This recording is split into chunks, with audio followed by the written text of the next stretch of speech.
Бұл оқиға пайғамбарымыз Мұхаммедтің, Алланың оған сәлемі мен игілігі болсын, өмірінен алынған. Ол адамгершілік пен кешірімділік туралы тереңс береді. Әбу Бәкір, Алла одан разы болсын, пайғамбарымыздың ең жақын сахабаларының бірі және өте жомарт адам болған.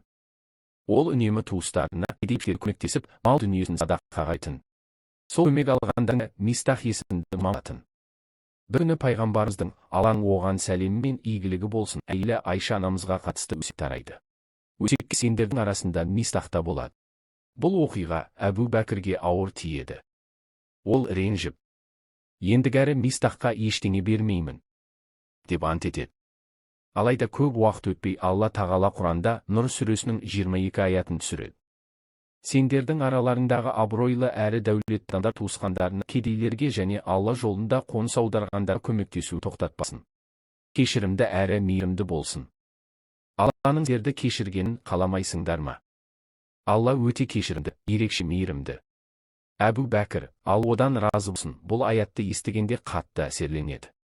Ол дереу, Алла куә, мен Мистахқа қайтадан көмектесемін.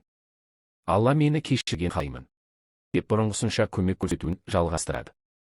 Сабақ. 1. Кешірімділік иманның белгісі. Адам қателік жасаса да, оны кешіру Алланың разына жандатады.